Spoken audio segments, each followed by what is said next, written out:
yun. Para lang malaman natin na talagang seryoso sila na magtrabaho na tayo. Oho. Kasi dapat yun ang priority.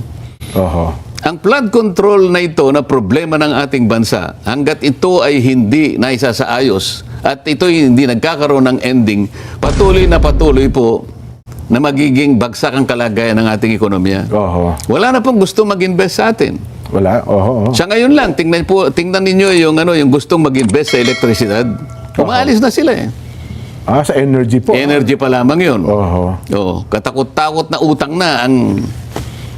Mabigat po. Oo. Ngayon, kailangan nating magkaroon ng...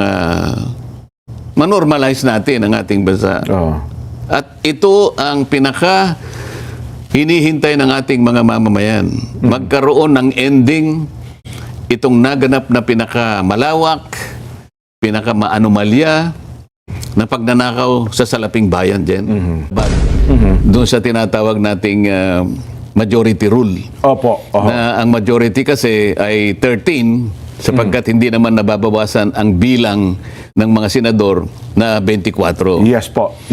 So, maaaring sasabihin nila dyan na correct naman yon, sabi niya, sapagkat mga ilang oras noon, nung November 17, dumating nga yung pang-13 sa kanila. Yes. Oho. Kilala naman ninyo kung sino siya. Opo. Siya ang nag-provide actually ng very crucial na majority. Pang-13. Doon lamang nila na legitimize o na-validate yung pagiging Senate President ni Senator Sherwin Gatchalian.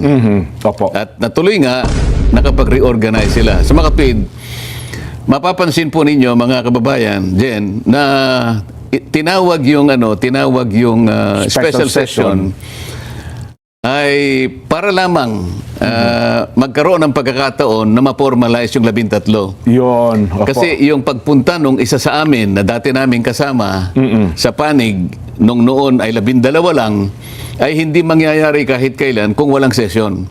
Opo. So maliwanag na kahit bali-baligtarin man o kaya sabihin man nila na hindi totoo ang sinasabi natin o hindi, pero yun ang maliwanag na function lamang ng pagkakatawag ng special session. Kasi kung titingnan mo, ano ba ang kahalagahan ng mga batas na i-consider namin on the special session? Yun na nga po. Kasi pag tiningnan mo, ang klase at nature ng mga batas, panukalang batas, wala nga sila dun sa status na advanced stage of legislation eh. Yes. Yung iba under interpellation, yung iba under period of amendments. At kung sisinuhin mo naman yung klase ng mga panukalang batas, yung isa sa pamagat na pamagat lang, declaring waling-waling as the national orchids of the Philippines. Yun. Pagkatapos mayroon pang dalawang Amerikano na gustong makisali ng basketball dito sa ating bansa. Kaya nahingi sila ng pagka-grant ng naturalization. Yes po. So sa mga tweet, ito bang klase ng batas, panukalang batas na to ang binigyan ng importansya kung bakit tumawag ng special session ang Pangulo? Mukhang hindi yun. Kahit na yung isa pa na masasabi mo doon na anti-dynasty, matagal na to. Iba years na yung pinag-uusapan eh. Opo. Kung talagang yung mga yon ay nangangailangan ng madali ang aksyon pang legislature, dapat sana yung mga yun na-certify na urgent ng ng ating Pangulo eh. Bilang urgent bill. O kaya yung iba sana ay nasa stage na ng bicameral conference. Sa mga yung hindi man lang na-certify at yung iba taon ng kanilang ginugol para marating lamang ang estado na yon, hindi talaga urgent eh. Tama. So pangkaraniwan, kung re-reviewin mo yung mga pagkakataon kung saan ay tumawag ang Pangulo ng special session, makikita mo yung sense of urgency.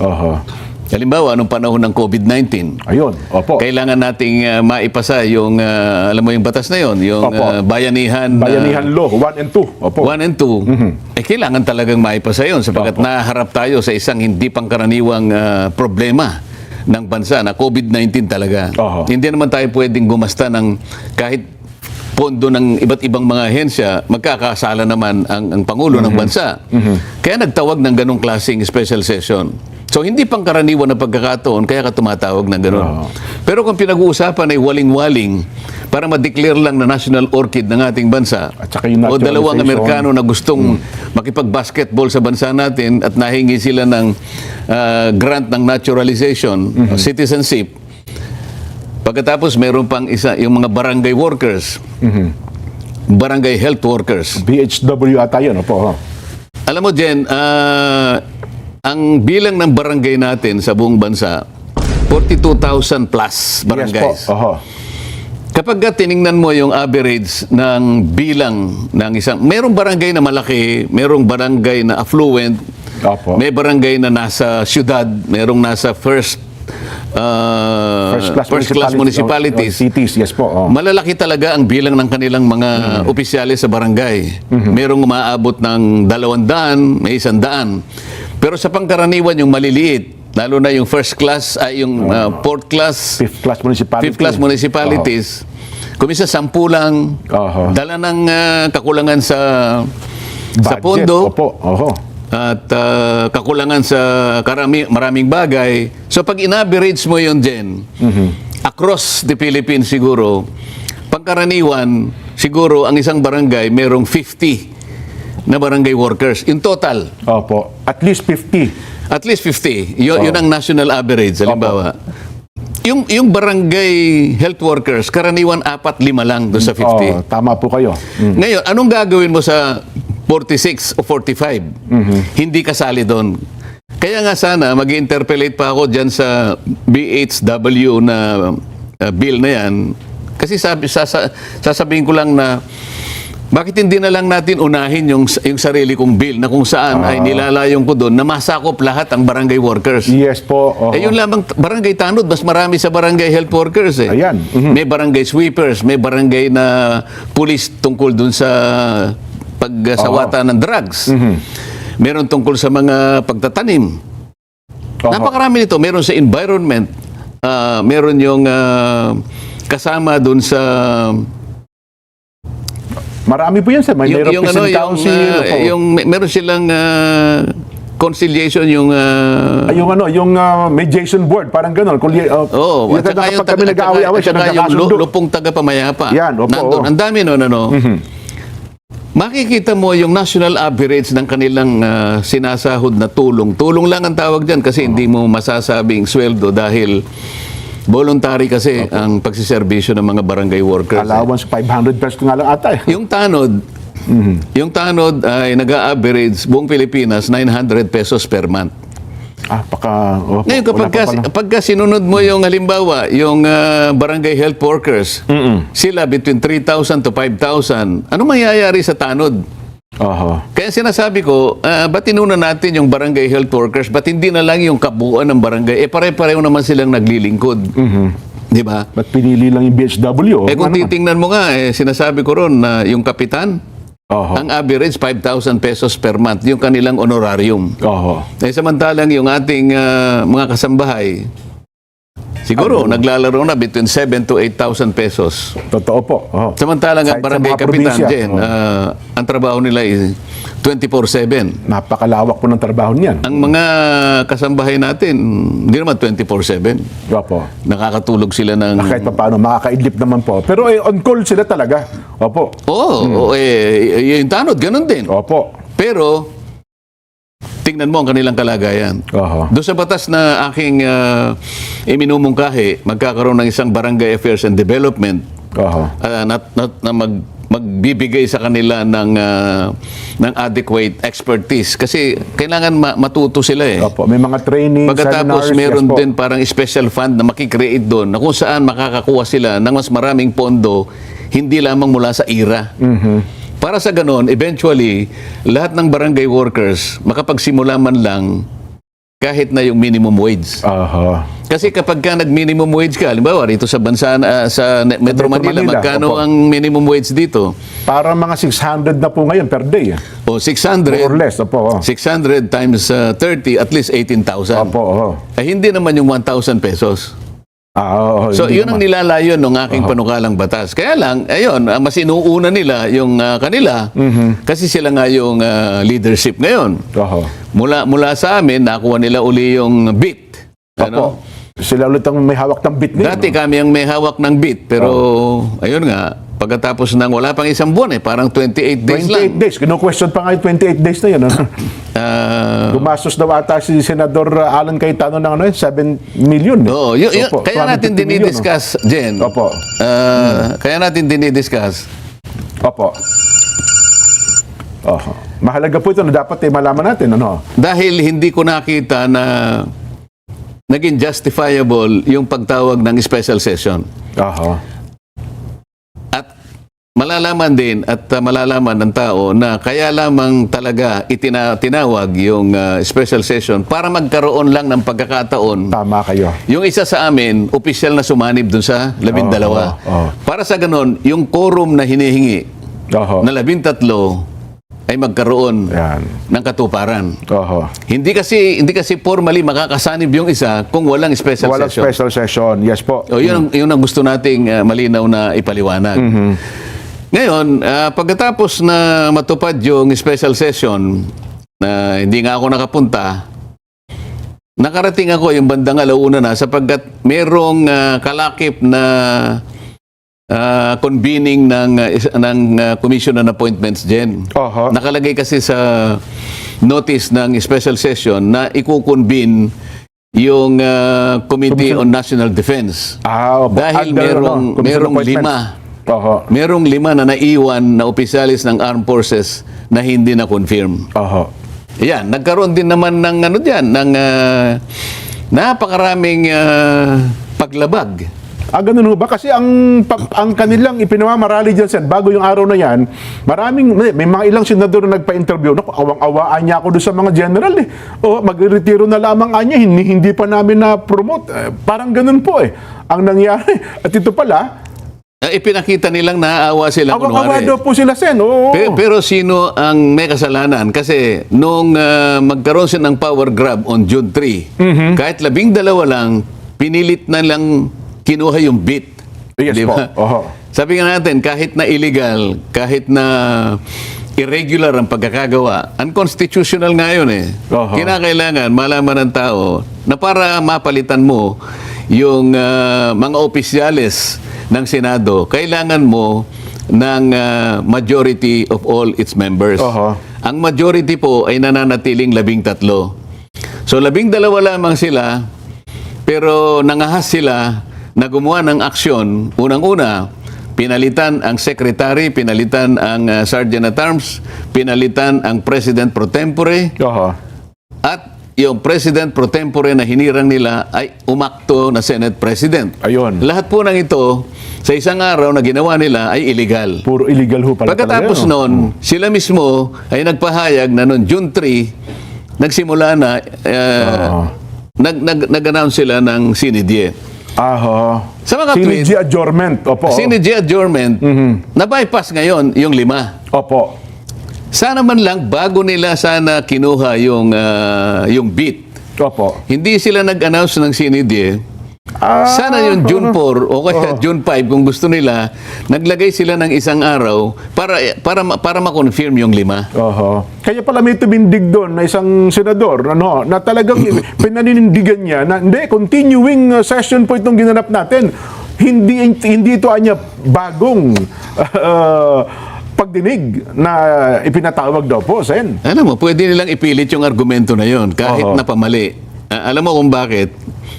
Kasi yun lamang ang iniisip nilang kadahilanan para masabi nila na yung less than 1 year Oho. na requirement sa ating batas ay hindi magkabisa. Opo. Dahil sabi niya, continuing lang naman yan kasi yung nakaraang designation is continued on the special session. Yun na nga po. Oo. Eh, sino maniniwala sa'yo, kahit na siguro high school graduate lang dyan, nung sinabi mong sinidye, natapos na yung first regular session. Okay, Opo.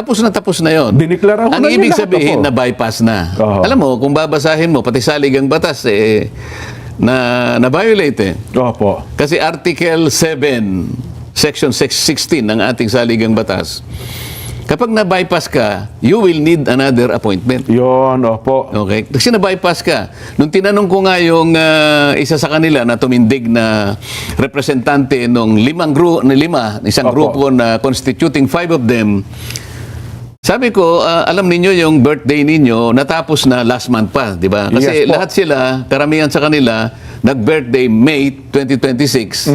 Parang dalawa doon, parang tatlo May Opo. 2026, yung dalawa ay April 2026. So, puro less than a year na lang So, talaga. kinilala nila, natapos na kayo kasi na umabot na kayo sa mandatory age. Oho. Sa mga tweed, hindi na kayo pwedeng i-reappoint. Tama. Oho. Pumayag naman sila. Tama po.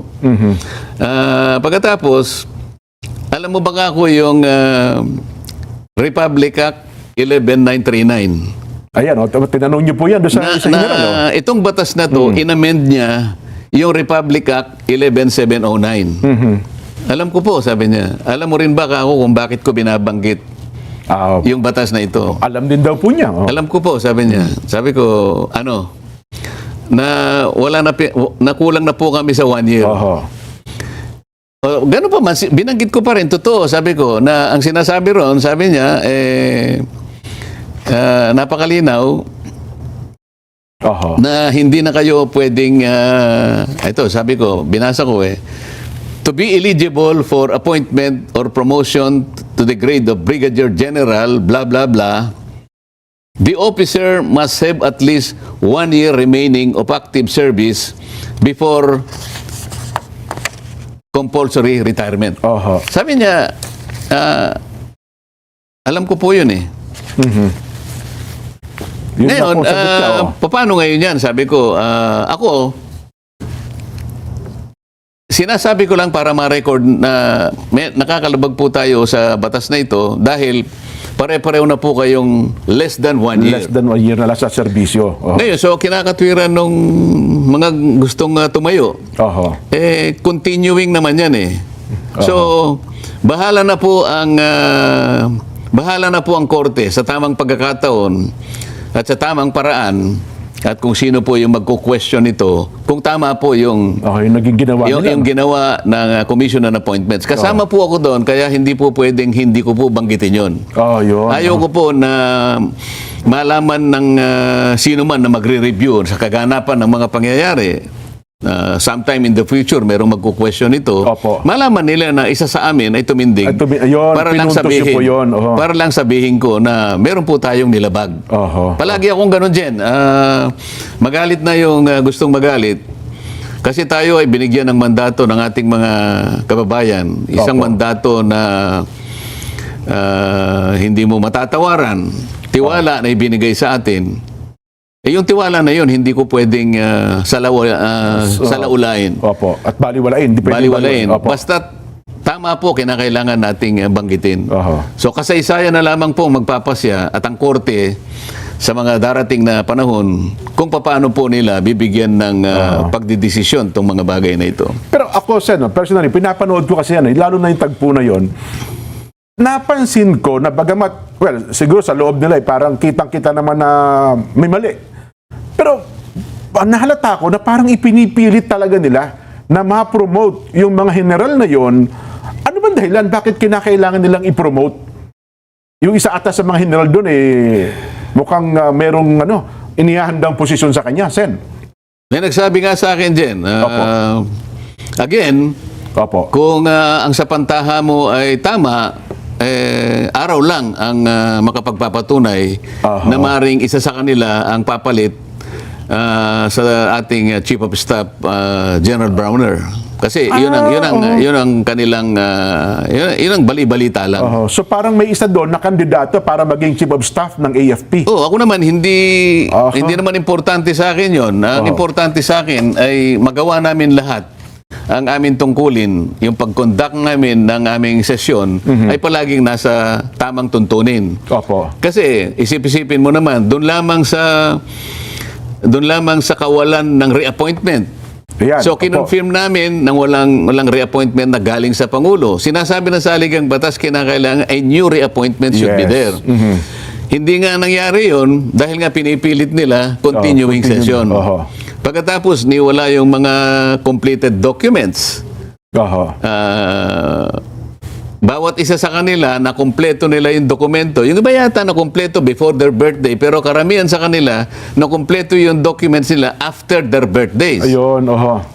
Halimbawa, yung General Peralta yata, May 14 ang birthday niya, na kumpleto niya yung dokumento for purposes of confirmation, May 26. After ng tingnan birthday mo, niya? paano mangyayari yun? Oho. Pangalawa, yung notice. Sa tuntunin ng Commission on Appointments, lahat ng miyembro kinakailangan magkaroon ng notification in 5 days. Opo. 5-day notice. So, kinakailangang mag-move sila na sinususpinde ang operation ng tuntunin ng Commission on Appointments para lang yung notice ay baliwalain. Oho. So, ang tanging kasi po, kawawa naman sila eh. Wala silang kasalanan. Maaari nga. Opo. Eh, sino yung may kasalanan? Oho. Yung mga taong hindi nagtalaga ng araw para ma-confirm itong mga taong ito. Sa mga tweet, yung naguugas kamay sila, ang ginagamit nilang dahilan na nakakaawa yung 5, Yun, pero opo. yung pagkakasala nila, ayaw nilang akuin. Oho. At parang sinisisi pa sa kampo ninyo, Sen, yung nangyaring na-delay sila. Kasi nga, nagkaroon daw ng walkout. Hindi daw kayo pumasok sa seksyon ng mga Pero nakalipas may na time araw. pa naman dun eh. Oho. Sino yung nagpanukala na June 3, nag-declare sila na sinidi eh. Sino sa kanila? Hindi ba sila? Ayun. Dapat sana, bago nila ginawa yun, meron sana isang araw for confirmation. Kasi hanggang Friday pa dapat para yun continuing. Oo nga po. Kasi dapat hanggang Friday pa po yun, di ba? Hanggang Friday yun. Oho. Yung Webes man lang, Oho. kinonfirma namin, continuing session. Ayun. Hindi dapat na nagtawag ng special session na kahit kailan, hindi pwedeng i-connect doon. Oho. The special session is distinct and separate from the last session, Oho. which ended June 3 by virtue of the Sinidie adjournment. Sa mga nakakaintindi, so talagang kitang-kita dito, Sen, na pilit na pilit talaga yung ginawa nilang yun eh. O yung sinasabi natin, palagi nating sinasabi din, at hindi tayo lalabas sa katwiran, sa tuntunin at sa mga batas na umiiral. Ayun. Yun lang ang aking inilalaban sa lahat ng pagkakataon. Hindi ako nagsasalita ng hindi katwiran at hindi nakasalig at nakabatay sa mga batas. Oho. Nung sinabi ko na kasi naman kayo andyan sa panig ninyo yung promotor ng Bendalo. So hanggang ngayon puro Bendalo ang nangyayari. Puro pamimilipit sa batas eh. Tapos nung makalipas ang ilang parang matapos yun Sen, parang ang dating ipinilalabas pa nila sa media at social media na para bagang kontrabida kayo. Kayo kasi kinukontra nyo raw yung confirmation ng 5.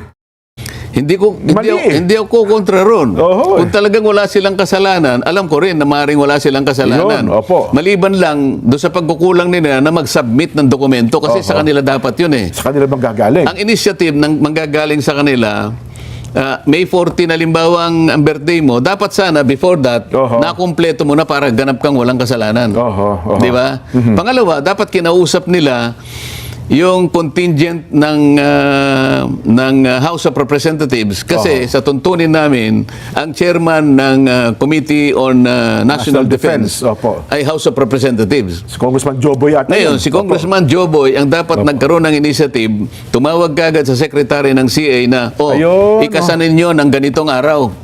Kasi kawawa naman itong mga ito. So, walang gumawa sa kanila.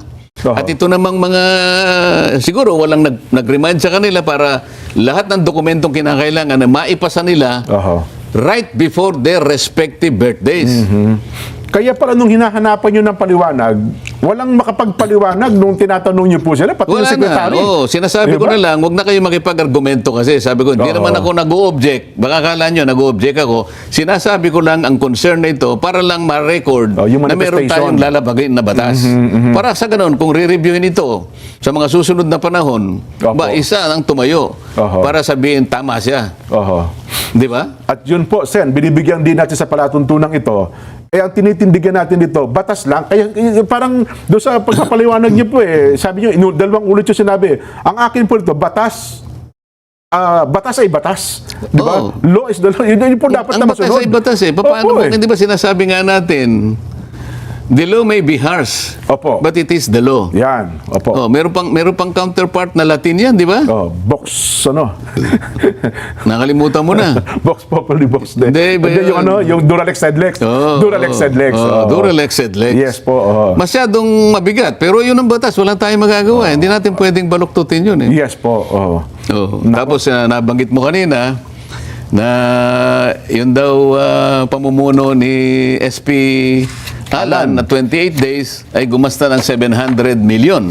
720 million daw in 28 days eh. Hindi, 700 million in 28 days. Opo. Parang panahon pa ng parang anarchy. Gano'n, ano? At ang nangyari lang ay nagkaroon para ng isang paghihiring na hindi naman talaga inauthorize. Yung ganun pa yung kanyang ganun yung kanyang patutsada. Nakalimutan niya, Jen. Sa panahon niya, 10 buwang singkad ang nakalipas. Hindi siya tumawag kahit isa man lang na pagdinig sa flood control. Nako. Ngayon, sumahin mo yun, Jen. Kasi ang pinanggalingan niya is 25 million expense per day ng Per Senado. day pala ng Senado. Kaya nakwenta niyo yung 700 million eh. So 28 days times 25 million, 700 million. Ngayon, kwentahin mo yung 300, yung 10 months times 30 days. Ilan yun, Jen? 10 day, 300, no? 300 days. Times 25 million. 7.5 billion pesos ang ginastos namin. Pero ni isang hearing ng flood control, hindi siya nagtawag. Alin ang mas magastos, Jen? Ay, siyempre, mas malaki yung billion yung pinag-uusapan. 10 buwang singkad, Jen. Okay? 7.5 billion pesos, ni isang pagdinig, wala siyang ginawa. Di, baka maging punto nila, teka lang, ano lang naman ako sa Blue Ribbon Committee, hindi naman ito ang kabuuan ng Senado. Hindi, sinasabi ko yung hindi mo pagtawag ng di ba? Ng pagdinig, ng tama. Kasi hindi lang naman yung Blue Ribbon ng buong Senado. Buong Senado po. Yung kabuuan ng Senado, na ikaw ang Blue Ribbon, wala ka man lang naipasa sa sarili mo na magtawag ka kahit isa lang. Bakit naman? 10 months. Pagkatapos sabi niya, narinig ko siya in interview, magtrabaho na tayo. Sana naman kanya, yung minority, makipag-cooperate na. Pwede ko bang marinig mula sa kanya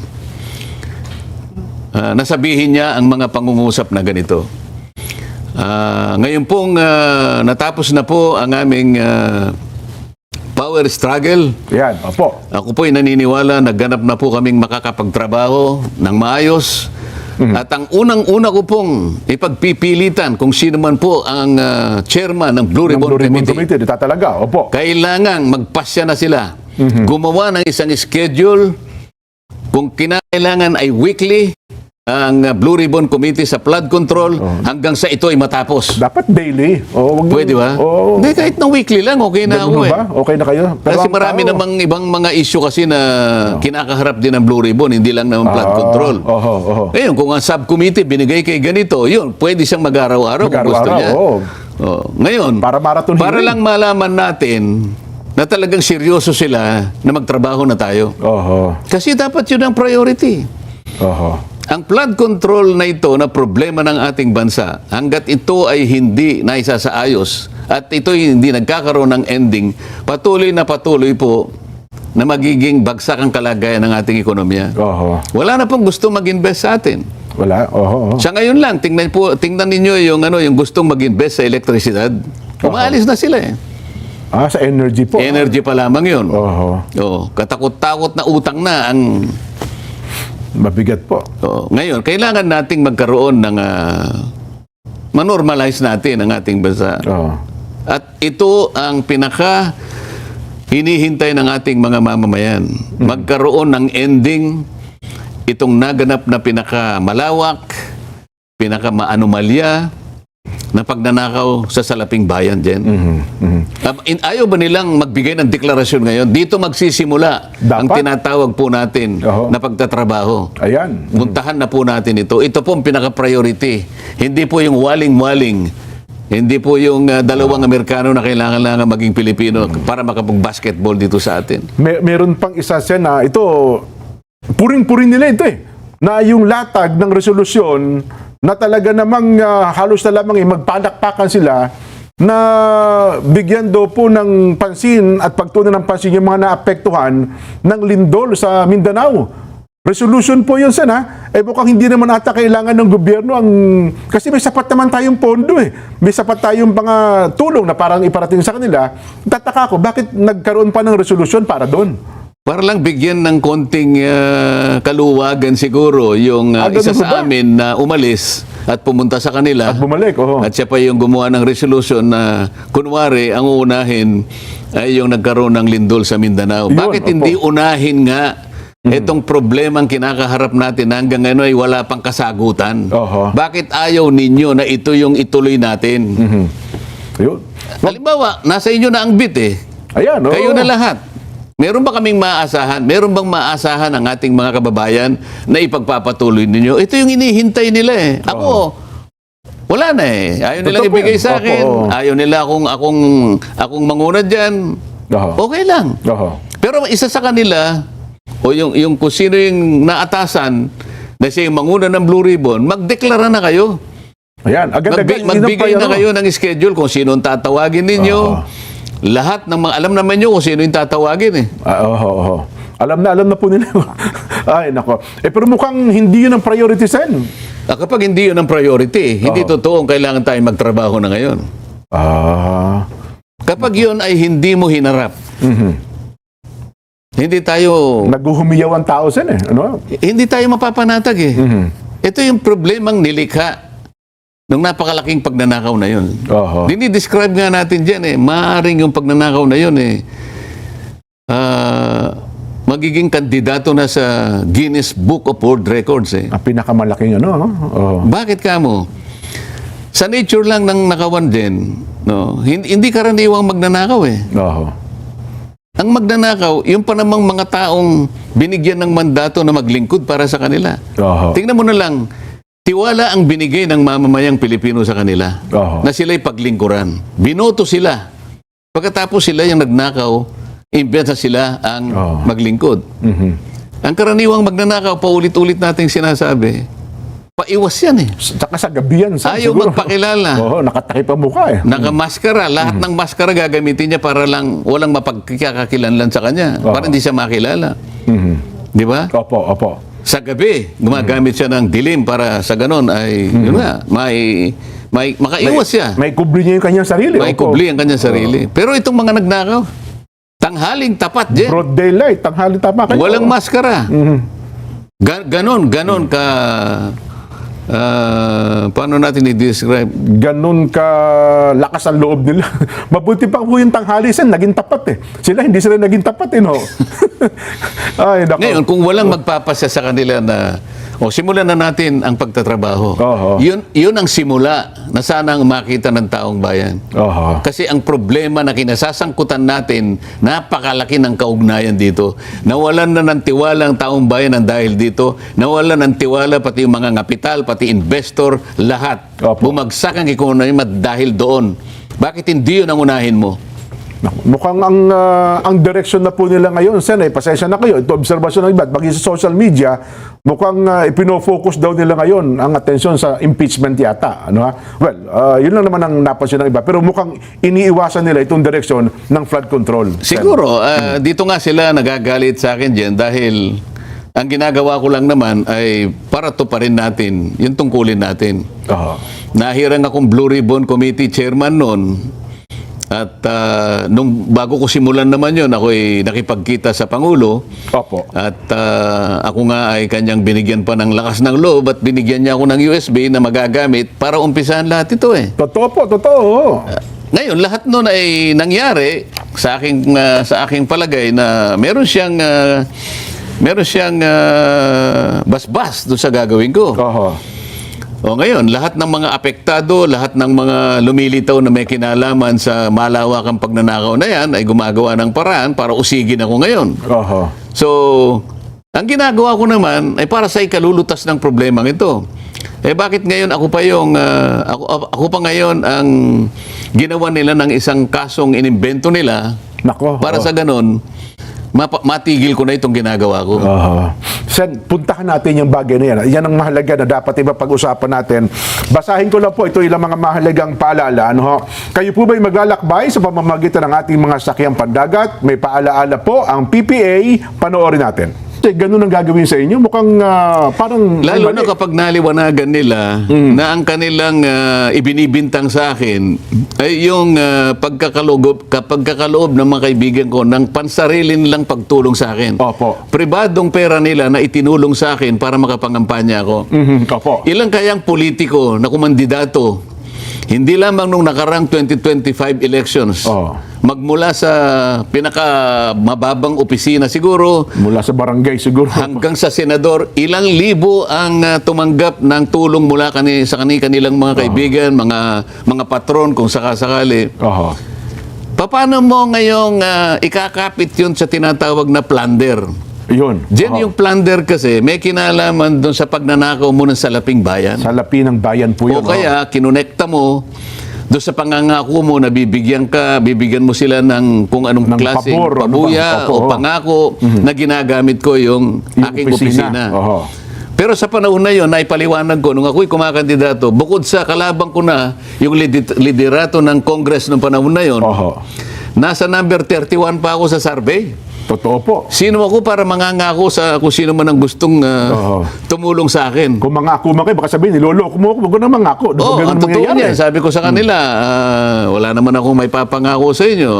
Sabi nga ni Mike Defensor, huwag ka na mangako kasi ginagawa lang namin dito, kaibigan ka namin. Yes po. Alam namin na wala ka naman sa posisyon mangako, number 31 ka nga eh. Ako nga nalulungkot. Kasi baka mamaya, hindi mo makaya na sa dami ng ipinagod mo, matatalo ka rin kasi number 31 ka eh.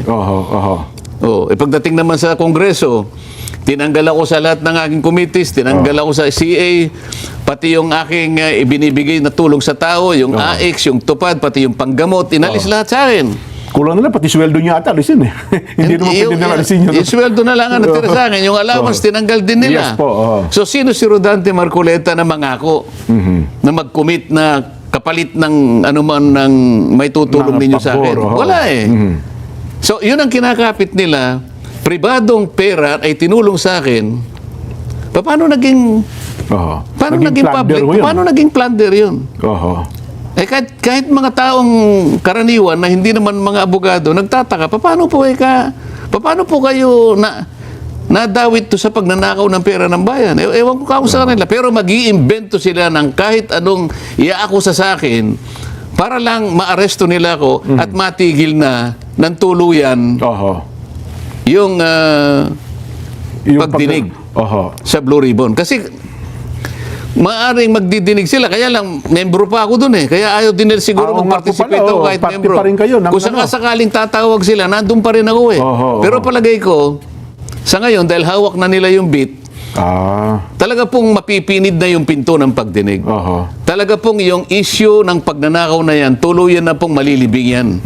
Malilibing na po hanggang sa akala nila malilimutan ng taong bayan. Ewan ko lang, malilimutan ng taong bayan yan. Pero, Sen, gaano kaseryoso ito? No, ha? Kasi nung isang araw, napanood ko rin po kayo na nagbigay kayo ng pahayag ukol sa ng posibleng pag-aresto nyo.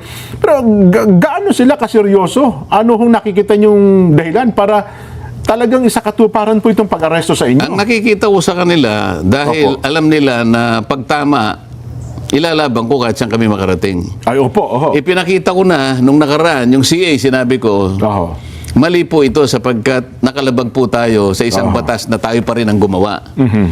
So nakikita na lang hanggang sa huling pagkakataon, kung ano yung tama, kung ano yung batas, pinipilit ko.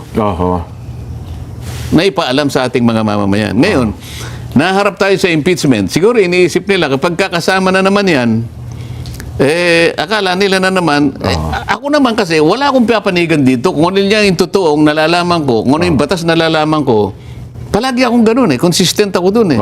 Siguro pati yun, ayaw nila. Well, kung nagawa po nila ito kay Senador Jinggoy, dalawa rin yung kaso sa inyo, indirect bribery at saka yung plunder. Indirect bribery kasama raw yung PD 46 pero magpinsang buo ito eh. Ano ho ba? Ano ibig sabihin nun? Tumanggap daw ako ng gift. habang kayo ay nasa posisyon, congressman daw kayo ng time na yon, no? Oo, by reason of my position. Oho, oho. Pinapaliwanag ko nga sa inyo, yung position ko, wala sa lugar na ako ay magbibigay ng kahit Ayun. anong may papangako. Oho, Dahil number 31 ako sa survey. Oho. Minsan nga nagamit kong halimbawa kahit hindi tama. Si Saito halimbawa. Yan, opo. kunwari lang dito. naman. Opo, kasama natin dito. Kunwari lang naman ito, Opo, para lang maintindihan ng lahat. Simpleng paghalimbawa. Simpleng tao yan, pero alam niya na hindi siya tataya doon sa kabayo sa karera, kundihado yun. Ay, siyempre naman ho. Tataya siya doon sa llamado. Di ako llamado, number 31 nga ako eh. Kumbaga sa Kulelet na kulelet. Kumbaga sa takbuhan ng kabayo, number 31 ako. Sino ang nasa matinong isip ang tataya sa number 31? Oho. Tapos pinadala ako 22, tapos bumagsak ulit sa 23. Sa mga wala man lang ako sa Magic 12. Hanggang sa huling linggo ng kampanyahan noong time na yun, Sen, no? Number 22 pa rin ako. Oo. Sinong mag-aakala na mananalo? Sinong tataya sa akin? Oo. So, paano ko gagamitin yung posisyon ko? Oo. Yun ang pinipilit natin. Pero mag-iimbento sila. Nako. Yun na lang ang gagawin eh. Yun pong indirect bribery ay bailable. Magkahiwalay ba ito ng korte sa Sandigan Bayan o sa ombudsman? Magkakasama yun eh. Ganun po. Maaring iniwalay nila, pero pareho lang ang magiging suma total niyan eh. Oo. Dahil, sabi ko nga sa'yo, bakit pa ako magpipiyansa? Kinabukasan, meron din plunder.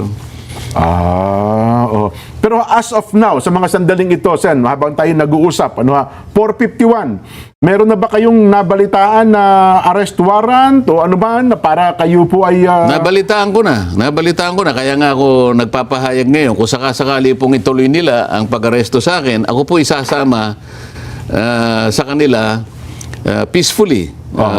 Ibig sabihin, I will not resist. Sapagkat tungkulin po yun ng arresting officer. Opo. Alam ko naman po yung tuntunin kung paano ka arestuin. Opo. Talagang ganyan eh. Ako naman ay dahil sa ginawa kong pakikipag laban tungkol sa katwiran at sa umiiral na batas, kung ito ang magiging kabayaran ng pagtatanggol ko sa ating bansa, sa ating mga kababayan, nasa kanila po yun eh. Wala akong alam na aking nilabag na batas. Yung pong kanilang mga asunto'y puro invento yun. Alam po ninyo, pinagdalhan ng maleta. Pati po yung mga kasama ko sa Senado na dati namin kasama sa grupo namin, meron silang plunder na nauna na. Opo. Pero dahil sa pagsanib sa kanila, nawala na po siguro. Baka sila po ay hindi na asuntuhin. Mauuna pa po akong arestuin. Doon sa mga kasama namin dati na nangako na magiging intact kami. Walang hiwalayan, walang maghuhudas. Sabi ni Pero Boying, napansin na ninyo kung sino po yung naghudas. sabi ni Ombudsman Boying, yung mga naunang sa niya pa, hinug na raw po ang kasong plunder para sa kanila. Nakita ko, unang-una, April 2026, nandun yung 5 kaso na nakalaan para kay Martin Romualdez. Opo. Isang plunder, isang indirect bribery, isang direct bribery, a violation of AMLAC, Opo. violation of RA 3019. 5. April 2026. Hindi ko lang alam ang date kay Joel Villanueva at saka kay Chis Escudero. Pero ako, invento lang. Walang kaugnayan po sa public funds. Wala po akong ninakaw. Ang tanging kasalanan ko lang po sa kanila. Sa kanila, hindi sa taong bayan.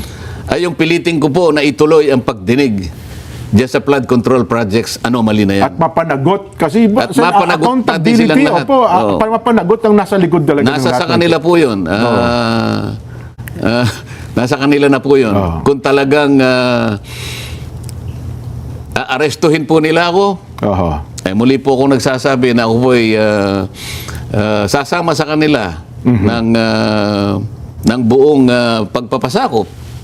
I will not arrest. I will not resist the arrest.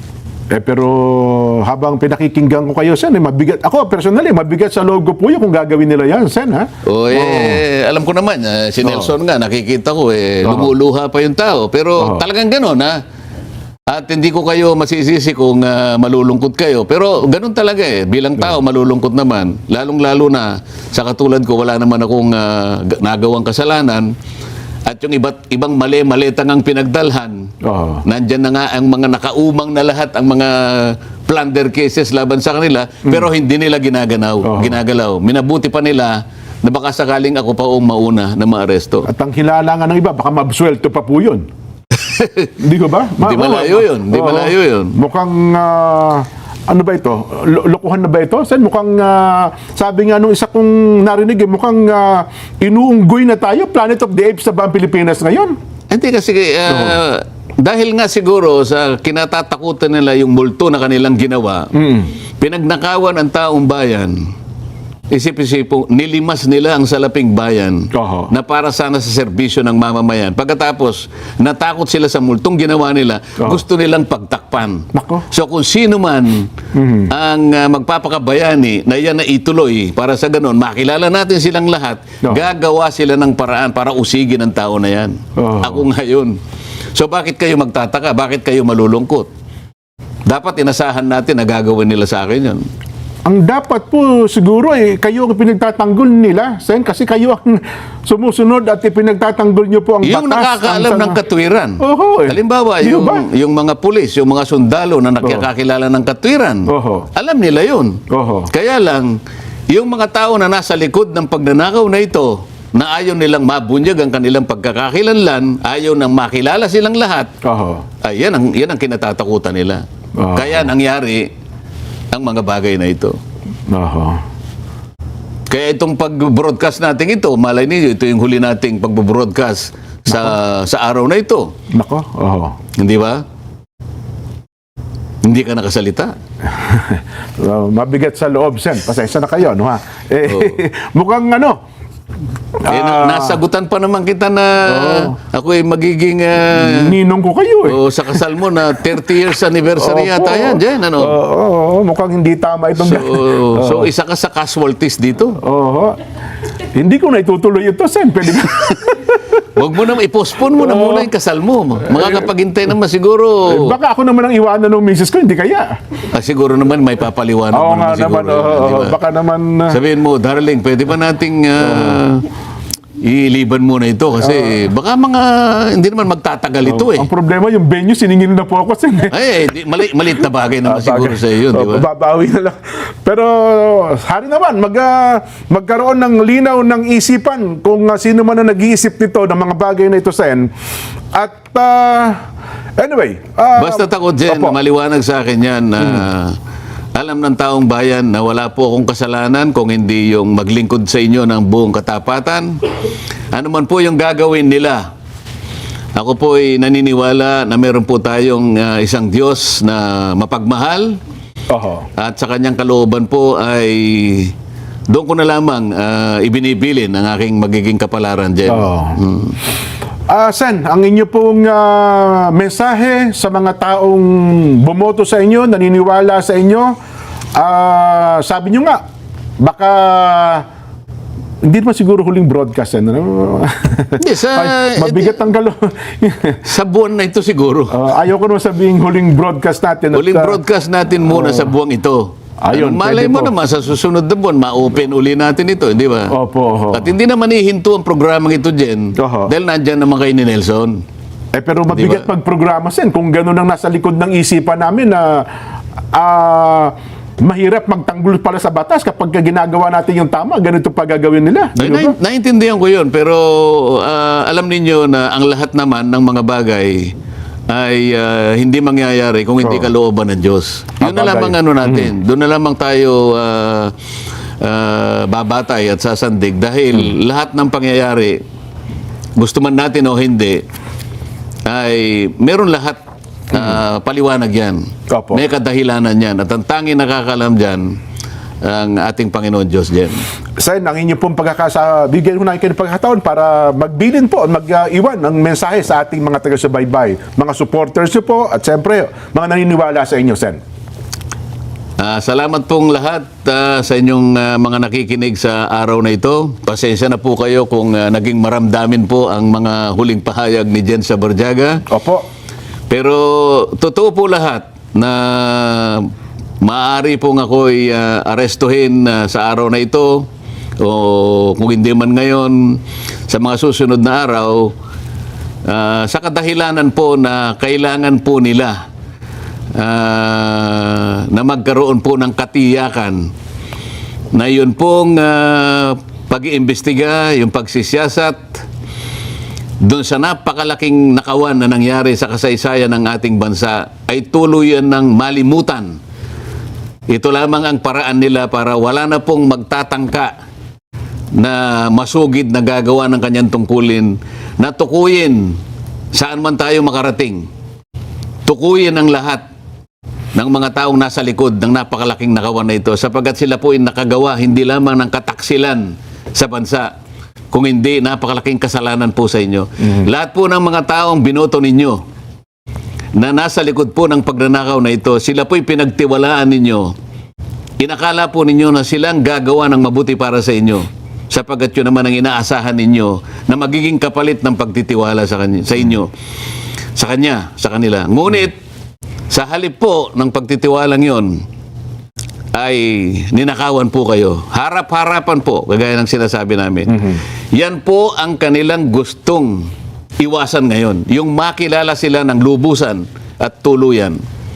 Kaya lahat po ay gagawin nila. Huwag po kayong mawawala ng loob. Alam ko po na ito'y pansamantala lang. Alam ko pong hindi magpapabaya ang Panginoon Diyos. Siya po ang gagawa ng paraan upang malutas po natin ang problemang inaharap ng ating bansa. Pansamantala, dyan lang po kayo. Tibayan po ninyo ang inyong kalooban. Hindi po tayo matatalo sa ating ginagawang pakikipaglaban. Salamat po sa inyo. Sen, bago lang tayo magtapos, inuulan ako ng napakaraming text message ngayon. Nakatutok sila sa atin. Ang sabi nung isa, nasa tao ang gawa, nasa Diyos ang awa. Kung ano man po yung gagawin natin, siguro. Tignan natin, magbabalik pa po ang Saganang Mamamayan. Yun. Ganon din po sa mga taga North Point, Hong Kong.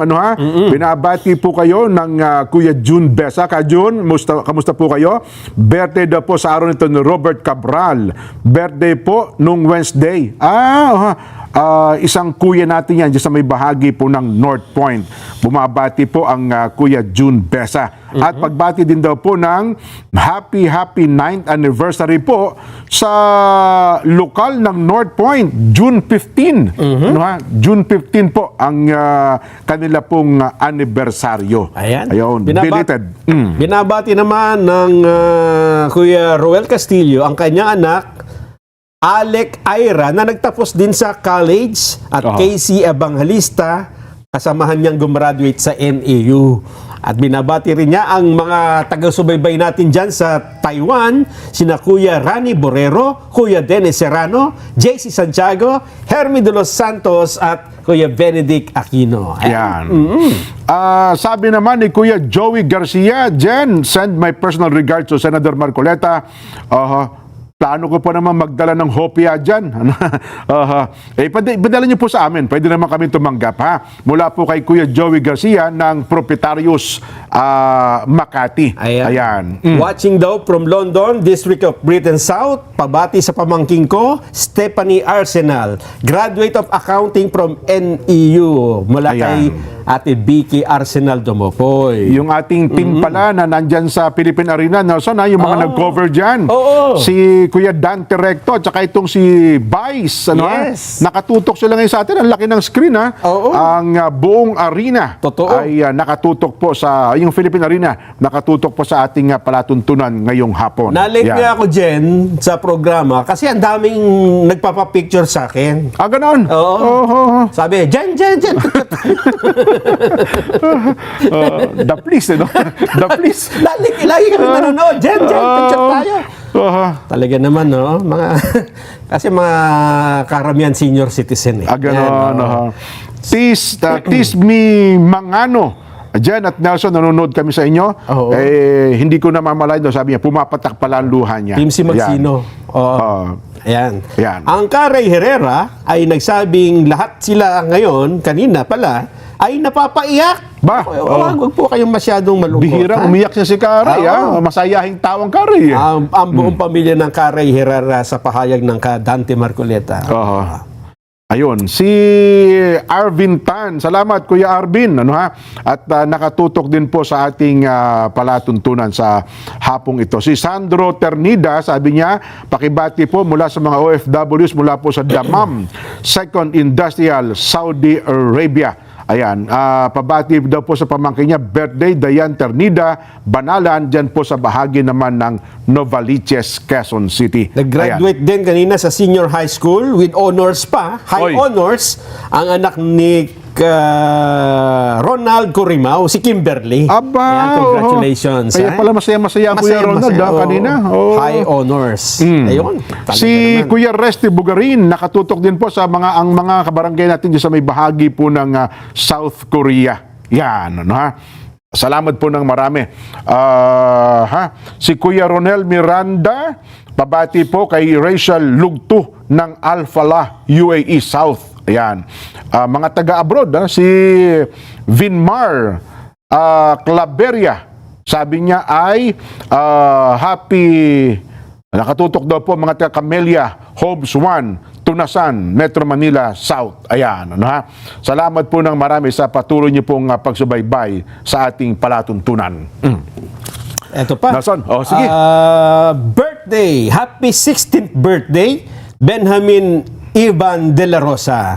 Ito po ay anak ni Patrick De La Rosa ng Bilbao, Spain. Aha. Ayan. At siya Ayan. ay magluluto daw ng oxtail soup. Wow! Oxtail, hindi yan buntot ng baboy. Hindi, ano yan? Kare-kare. Kare-kare. Kare-kare. Oo, buntot. Oo, Baka. sarap. Baka. Buntot ng baka ba yun? Oo. Sarap yan, yung malambot na malambot, ano ha? Paano ka makakakain kung ganito sitwasyon natin? Mabigat sa kalooban. Alam mo, Oh. talagang, kasi tao tayo, di ba? Oo. Meron tayong damdaming natutuwa, nalulungkot, nasasaktan. Normal yan eh. Oo. Pero pagka naintindihan natin na ang mga damdaming ito ay talagang kailangan nating maranasan para lalo tayong tumibay. Ganun ba So yun? minsan may mga mensahe yun na bandang huli, maintindihan mo, kaya pala. Ayun. Oo. Pinatitibay, pinalalakas na pala tayo. Oo. Para kasi may kanya-kanya tayong kinakaharap sa buhay. Aha. Wala naman sa ating walang kinakaharap na problema. Ay, pagka wala kang problema, patay yun. Habang tayo nabubuhay, may problema talaga. Oo. At kung minsan, Oo.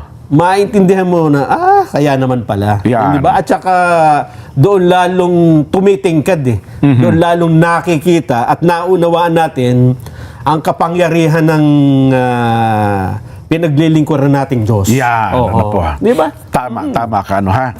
Ay, Kuya Jan, sumusubaybay po ang buong district staff ng Lingayen, Pangasinan. Pakibati po ang ka Franklin Villamar. Ayan. Pakibati rin po ang aking may bahay, Lynn Abrehal, at ang aking anak na nasa Long Beach, California, Laika de la Cruz, at ang asawang si Robin de la Cruz. Nanonood po kami ngayon mula po kay Kuya Karamil Abrehal, diyan po sa Lingayen, Pangasinan. Ayan. Ang mga staff din daw po at barangay official ng Navarro ay mukhang Navarro General Trias Cavite, mukhang naaluha rin daw sa mga binanggit ni Senador Rodante Marcoleta kanina. No? Well, tabay tayo ha. Happy viewing po sa mga greetings po. Tagle family. Ayan. Alabang at Adriano family ng Bulacan mula po kay Kaduds at Ina mula po sa Quezon East, Barangay Tabason, Tagkawayan. Ayan. Kaya maraming pagbati ngayon. Kasi nga, siyempre, minsan nalulungkot ka. Gusto mo gumaan-gaan man lang. Oo. Kaya, ba't nagpapabati nila yung iba? Oo. Happy birthday, Glidel Lazaro Habate ng Maribeles, Bataan. Ganon din, birthday daw po nina Marlon Banag at Marian Kate Banag ng New Salata, Qatar. Wow! Oy, birthday din pala ni Diana Meneses ng kada umaga. Kaya pala nung dumating ako, niyakap ko ng mahigpit kanina. At ano sinabi? Ay, ano ba yung sabi sa ano? Kasi ano ano yung salita nila? Yung Spanish. Hindi, Brazil eh. Brazil? Oo. Ano sabi? Hindi ko naintindihan eh. Kain daw akong corned beef eh. Argentina corned beef atak ako. Portuguese daw yun, si ano. Ganon. Portuguese. Hindi, Brazilian siya, Ano di ba? sinabi sa'yo? Portuguese. Saglit lamang po, marami pa tayong balitang tatalakay na. Stay ba tayo hanggang alas 6? Hanggang alas 6 ba tayo? Tuloy-tuloy Akala ko daw tayo. magpapaalam tayo ng 5:30. Hindi daw. Hindi pala. Diretso. Mahaba pa pala. Magbe-break lang muna. Break pa po. Ilan munang mahalagang paalala. Magbabalik pa po